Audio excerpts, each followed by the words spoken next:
The recently completed 2019 Texas legislative session passed two bills that will impact TRS reporting. This presentation contains a summary of those changes as they impact independent school districts.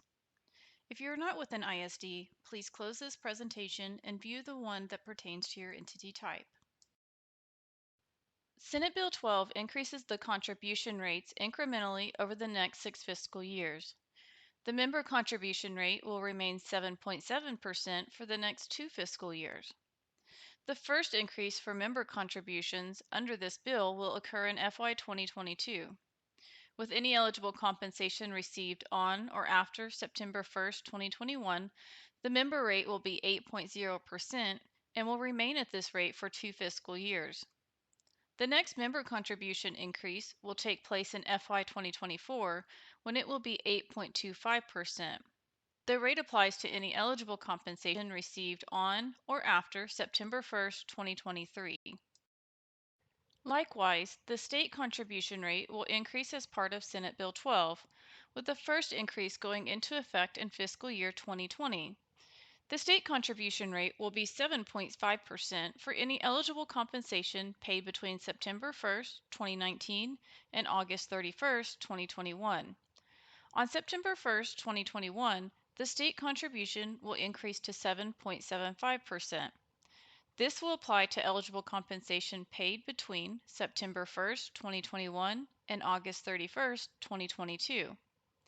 Effective in FY 2023, the state rate will be 8.0%. And finally, the state contribution rate will increase to 8.25% in FY 2024 with pay received on or after September 1st, 2023. The state contribution rate impacts the following reports: Federal Fund Private Grant, New Member, and Pension Surcharge, which will be discussed further on the next slide. The employer contribution is based on TRS eligible compensation paid and not when the money is earned. For example, if a TRS eligible employee has all or part of their eligible wages paid from federal funds or private grants, the employer is required to pay the state's contribution out of the same funding source. Therefore, the employer contribution will increase in line with the chart on the previous slide. The pension surcharge is due from the employer when a TRS retiree exceeds half-time work in a calendar month. As the pension surcharge is a combination of the member contribution rate and the state contribution rate, it will increase per the chart on the slide over the next 6 fiscal years. There are no increases to the TRS Care surcharge at this time. Effective with pay received on or after September 1st, 2019, House Bill 3 removes the Cost of Education Index from the statutory minimum contribution calculation. The contribution will now be due on compensation paid above the state minimum salary schedule. The adjusted statutory minimum compensation field on the regular payroll report will now become statutory minimum compensation. To attain the salary paid above the state minimum, take the eligible TRS gross compensation paid in the report period, less the statutory minimum compensation for that member.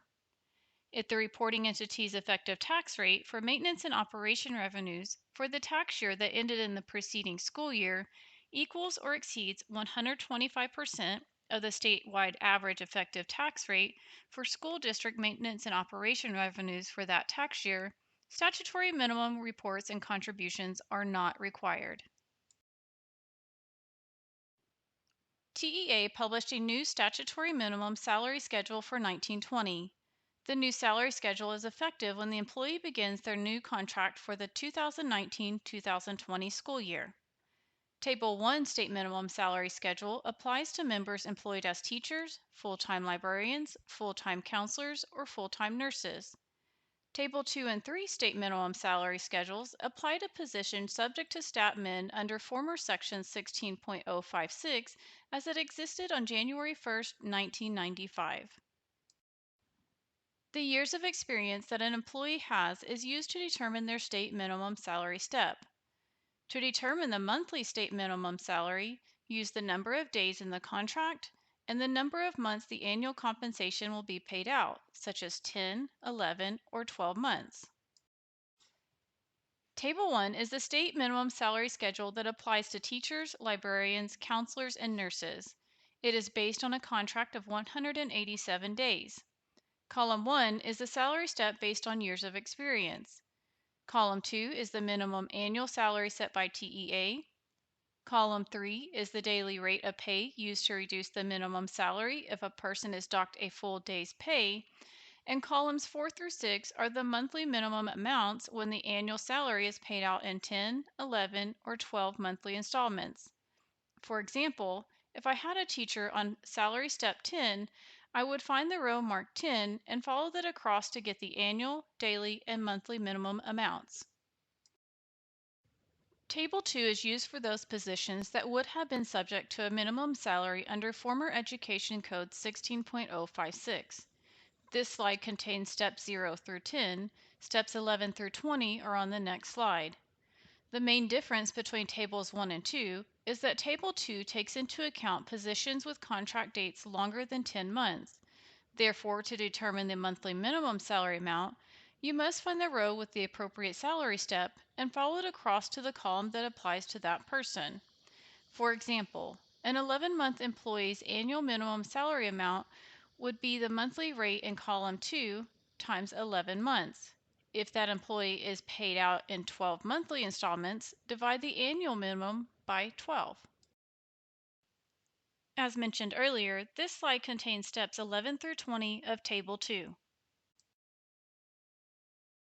Table 3 is used to establish the daily rate of pay based on the actual number of days in a person's contract for those positions that would have been subject to a minimum salary under Former Education Code 16.056.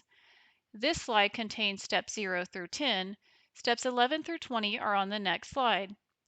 Once you find the row for the salary step, follow it across to the column that contains the number of days in that person's contract to get their daily rate of pay. The daily rate of pay can be used to reduce the monthly minimum salary when a person is docked a full day of pay. It can also be used to calculate the annual minimum salary based on the number of actual days in a person's contract. This slide is a continuation of Table 3, showing the amounts for salary steps 11 through 20. The final change enacted through the 2019 legislative session applies to the contribution formerly known as the RE payment for non-OASDI members. It will now be called the Public Education Employer Contribution, or EC for short. Up until now, this contribution was due from employers who do not pay Social Security on TRS members. As of September 1st, 2019, all non-higher education reporting entities are required to pay this contribution on all TRS eligible employees, regardless of whether the employer pays Social Security.